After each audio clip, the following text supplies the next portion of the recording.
Bom, nós vimos que o TF-DF é um modelo muito poderoso para a obtenção de representações vetoriais para estruturas linguísticas que resolve grande parte dos problemas relacionados a modelos de contagem de termos para a obtenção de vetores. Mas mesmo assim, um problema permanece, e esse problema é que as representações vetoriais achadas por esses métodos são muito esparsas. O que isso quer dizer? É que elas possuem muitos valores vazios, ou seja, iguais a zero. Vejam, por exemplo, essa representação aqui para a sentença tinha uma pedra com um vocabulário de 7 palavras. Grande parte das dimensões desse vetor tem valores vazios. E à medida que o número de documentos e vocabulário cresce, a dimensão dos vetores torna-se um gargalo, certo? Nós vimos em aulas passadas que existem corpos que eles têm vocabulários de milhares de palavras. Imagine se vocês estão treinando seus vetores nesses corpos. Não seria eficiente ou até impossível que se representasse cada palavra ou cada documento com um vetor de milhares de dimensões, sendo que muitas dessas estariam vazias, ou seja, com valores zero. Uma forma de resolver esse problema é a partir dessas estruturas, que são conhecidas como word embeddings. Essas são representações vetoriais de palavras densas, ou seja, grande parte das suas dimensões elas têm valores diferentes de zero. Elas assumem uma dimensão fixa, que geralmente é de 300, e essas representações elas são obtidas a partir de modelos estado da arte, como redes neurais, e são bem recentes, foram propostos nos últimos 5 anos.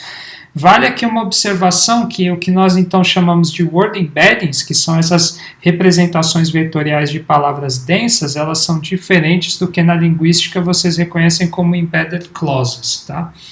Então aqui, por exemplo, eu tenho uma representação das representações vetoriais de algumas palavras em inglês. Tá? Aqui no caso é uma representação simples, ela só tem 4 dimensões para cada palavra, mas vocês podem ver que são vetores densos, ou seja, eles não têm valores vazios.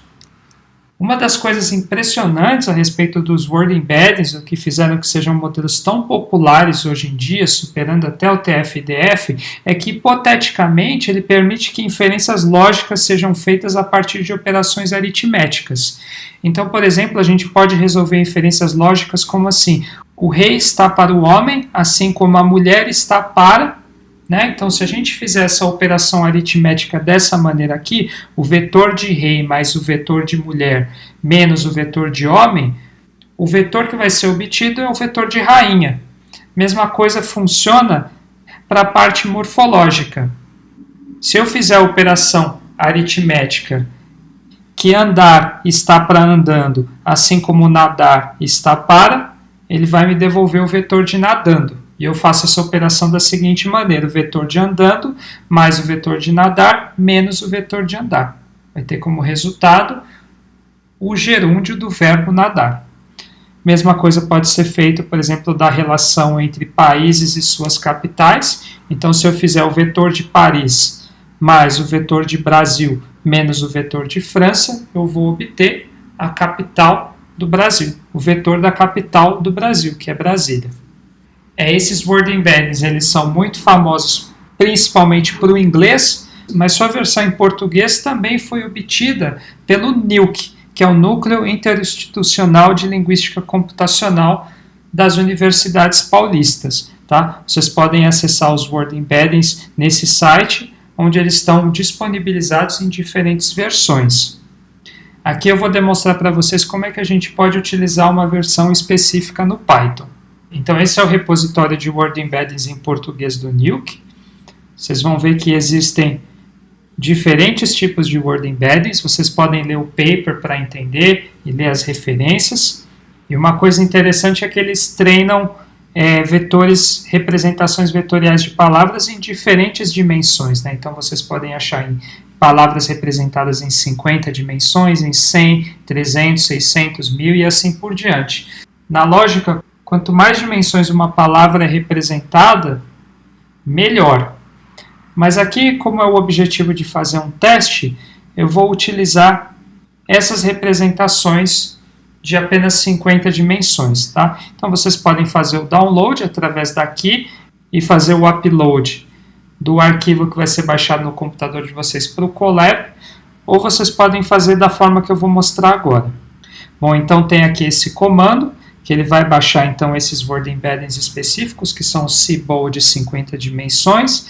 Ele vai fazer a descompressão do arquivo zip que vai vir, e esse arquivo vai estar disponível para a gente aqui, como vocês podem ver. Tá? Esse processo ele leva alguns minutos, tá? Por volta de 10 minutos, então eu já deixei aqui os word embeddings baixados.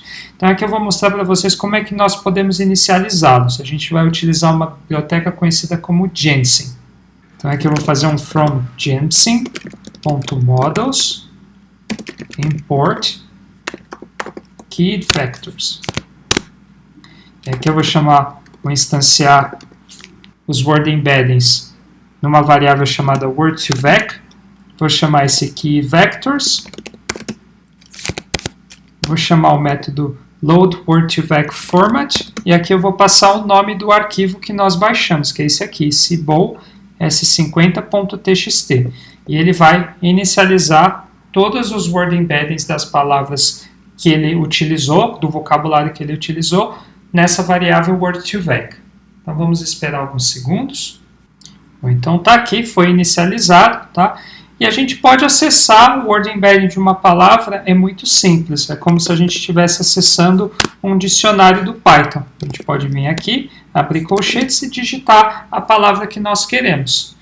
Se ela fizer parte do vocabulário, ele vai trazer a representação vetorial de 50 dimensões daquela palavra. Então aqui eu vou fazer para menino. Ele vai me achar a representação vetorial de 50 dimensões dessa palavra menino. Lembrando, para eu achar as palavras mais semelhantes a uma palavra, eu posso computar a similaridade através dos cossenos, par por par, certo? Como nós aprendemos. Mas como a gente está utilizando essa biblioteca Gensim, tem uma maneira mais simples de ser feita. A gente pode acessar um método chamado mostSimilar. E aqui eu posso, por exemplo, buscar quais que são as palavras mais próximas a estudar com base na similaridade por cosseno, tá? Ele já vai fazer o cálculo para mim e ele vai devolver. Por exemplo, mais próximo de estudar é pesquisar, com similaridade de 0,86, seguido por ensinar, leccionar, né? Provavelmente esses word embeddings eles foram treinados também com textos em português de Portugal, tá? Então essas são as 10 palavras mais similares a estudar de acordo com a similaridade por cosseno das suas representações vetoriais. Eu também posso buscar a similaridade por cosseno de dois pares específicos de palavra. Para isso eu posso chamar o método similarity do word2vec. Tá? Então eu posso vir aqui, similarity, eu posso passar, nesse caso, menino, tá? Passo as palavras, e cachorro, por exemplo. Vamos ver qual que é a similaridade entre essas duas palavras. Bom, aqui no caso é de 0,84, tá? De menino e menina, por exemplo. 0,23, né? Menino e homem, 0,87, né? Mais alto. Então, vocês podem ir brincando com essas similaridades. E também é possível fazer aquelas inferências lógicas que nós mostramos, né? Então, França está para Paris, assim como o Brasil está para, tá? Então, para fazer isso, vocês podem utilizar o método mostSimilar, novamente, tá? Aí a gente pode passar as palavras positivas. Então, aqui eu vou passar aqui amar e odiando. E a palavra que eu quero tirar o significado, né? Negativa. Então, aqui é odiar. Desse jeito eu quero mostrar que odiar está para odiando, assim como amar está para, se eu for buscar, ele vai me trazer amando. Então essas são algumas brincadeiras que vocês podem fazer com os word embeddings. Lembrando que as operações aritméticas que vocês podem fazer nesses vetores provê resultados muito melhores, muito mais acurados do que qualquer método que vocês utilizem baseados na contagem de termos. Bom, esses word embeddings que nós vimos, eles surgiram em 2013 e eles são considerados word embeddings de primeira geração.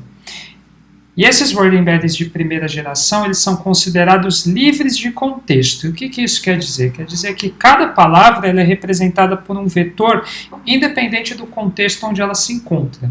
Então, por exemplo, se eu tiver um texto, eu vou ao banco pagar uma conta e eu sentei no banco e eu quiser achar a representação vetorial da palavra banco nos dois contextos, de acordo com os word embeddings de primeira geração que nós vimos até aqui, elas vão compartilhar a mesma representação vetorial, vai ser idêntica.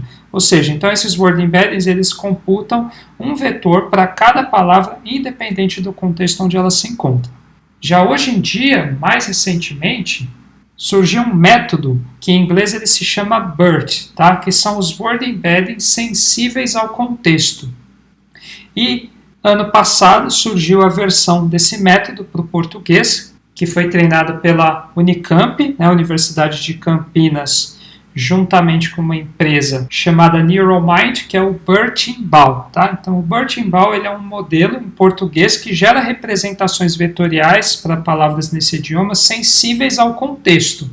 Então, se eu buscar, por exemplo, eu vou ao banco amanhã, banco, nesse contexto, o vetor que vai ser gerado, a representação vetorial que vai ser gerada por essa palavra vai ser diferente da representação vetorial para a mesma palavra num contexto, por exemplo, eu sentei no banco, ok? Então vamos demonstrar como esse método funciona. Bom, então, a primeira coisa que a gente vai fazer é baixar essa biblioteca aqui, que é a biblioteca Transformers. A gente pode baixar, eu vou importar essas bibliotecas, e aí eu vou instanciar um tokenizador, que ele usa um tokenizador próprio, depois eu vou instanciar o modelo que vai gerar as representações vetoriais. Eu vou salvar ele nessa variável BERT. Tá aqui o nome dos modelos, então Neuromind é o nome da empresa, e aqui eu estou usando o maior modelo, né, que é um modelo que vai gerar representações vetoriais mais acuradas. Lembrando, sempre, a não ser que vocês tenham um computador muito potente, rodem essa parte do código no Colab, tá bom? Porque necessita de grande poder computacional. Então aqui ele vai baixar o modelo e vai instanciá-lo, tanto para o tokenizador quanto para o modelo em si que vai gerar a representação vetorial. Bom, tá aqui. Então ele instanciou meu método, então vamos supor que eu vou utilizar o texto, eu vou ao banco pagar a conta hoje. Então esse é o texto que eu vou passar para o meu modelo e ele vai gerar uma representação vetorial para cada uma dessas palavras, levando em conta as palavras ao redor, ou seja, o contexto. Tá? Então a primeira coisa que ele vai fazer é tokenizar o texto, usando o método tokenizer. Lembrando que esse tokenizador ele é um pouco diferente, porque ele não tokeniza, segmenta só as palavras do texto. De vez em quando ele segmenta os morfemas ou até os caracteres de cada palavra. Então ele é um pouco diferente. Para levar em conta essa diferença, eu marco aqui o início de cada palavra do tokenizador. Sendo assim, eu só vou salvar a representação vetorial para o primeiro morfema de cada palavra. Tá? E uma vez que eu salvei esses ponteiros, né, para o início de cada palavra, eu obtenho os vetores para essas palavras e eu vou imprimi-los aqui. Então, se eu rodar, ele vai obter os vetores. Tá? Para eu ver o tamanho, posso fazer o método size aqui.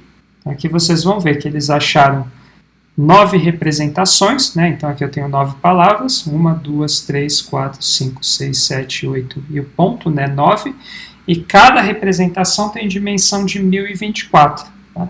Então se eu quisesse, por exemplo, achar a representação da primeira palavra, do eu, bastaria fazer isso aqui. Então, ele acha a representação. Tá? Então esses são os métodos estado da arte, tá? Hoje, no momento que eu estou gravando essa aula, não existe nada mais inovador do que o BERT-INBAL para representação vetorial de estruturas linguísticas. Então, revejam bem todo o material, todo esse Colab, executem cada método, tentem contextualizá-lo, utilizar para uma aplicação no seu dia a dia, enfim, pratiquem bastante utilizando esse Colab e os slides como referência.